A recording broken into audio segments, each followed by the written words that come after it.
Hallo, hier se tenaient les élections en Basse-Saxe, land du nord de l'Allemagne, land notamment de Hanovre, donc qui a pour capitale la ville d'Hanovre, et qui était aussi un certain test pour le gouvernement fédéral. Et voici où nous en sommes. Donc la SPD a obtenu 33,4% des voix et reste la plus grande force du land.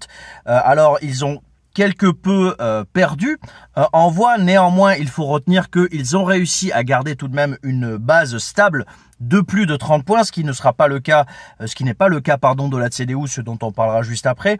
Mais effectivement, ils s'imposent comme première force du pays et c'est eux qui devraient donc proposer le futur ministre-président du land. Alors c'était aussi, comme je le disais, un test pour le gouvernement fédéral. La SPD qui commençait à voir de façon inquiète les sondages au niveau fédéral qui voyaient qu'elle glissait de plus en plus, même à passer derrière les Grünen sur certains sondages. Néanmoins, elle réussit tout de même à se stabiliser sur cette élection et à faire finir première force du land et donc de conforter un peu plus la place des sociodémocrates dans le paysage politique allemand. Ils sont suivis par la CDU qui obtient 28,1% des voix. Alors c'est une énorme déception pour les chrétiens démocrates, non seulement parce que eux aussi perdent et en plus passent sous la barre des 30%.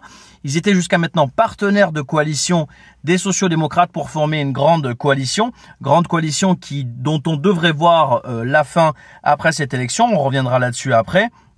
Mais c'était aussi un test pour le nouveau leader des chrétiens démocrates, créé Friedrich Merz, qui avait beaucoup misé sur cette élection comme un test, non seulement sur des questions énergétiques, puisqu'il a beaucoup mis en avant l'importance des centrales nucléaires, notamment une qui est située justement dans ce land de Basse-Saxe, mais aussi qui a eu un discours beaucoup plus porté sur sa droite, puisqu'il a notamment parlé pour certains réfugiés ukrainiens de tourisme social, un propos qui a choqué beaucoup de personnes en Allemagne, un propos que même en France, le Rassemblement national n'ose pas tenir.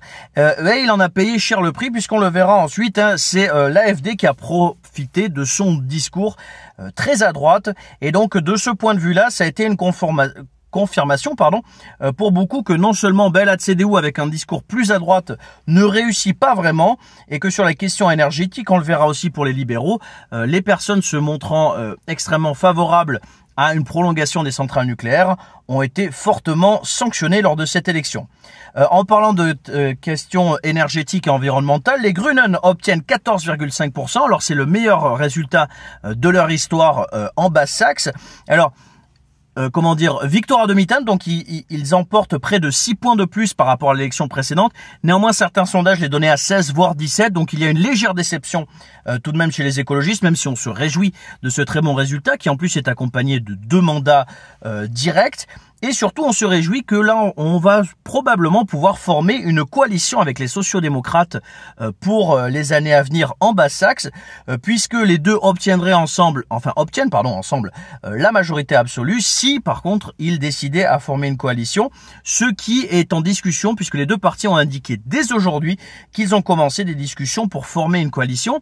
Et si cette coalition voyait le jour, ce serait la fin de toute grande coalition dans le paysage politique allemand, puisqu'il n'y en a plus au niveau fédéral depuis l'élection de 2021, mais au niveau local, c'était la dernière qui restait encore et elle finirait donc elle aussi à la poubelle et on n'aurait plus que des coalitions plutôt de droite ou plutôt de gauche ou un peu transpartisan, mais en tout cas pas de coalition entre chrétiens démocrates et sociodémocrates dans un quelconque land.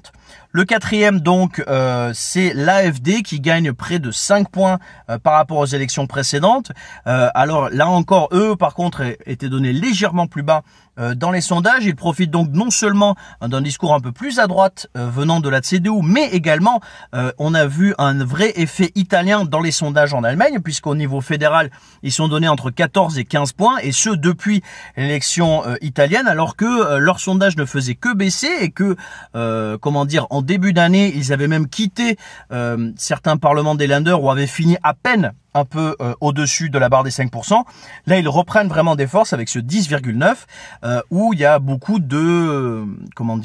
d'analystes politiques qui ont indiqué que oui, en fait, ce discours plus à droite de la CDU a surtout profité à l'AfD parce que ça vient conforter leur discours et le rendre entre guillemets plus mainstream.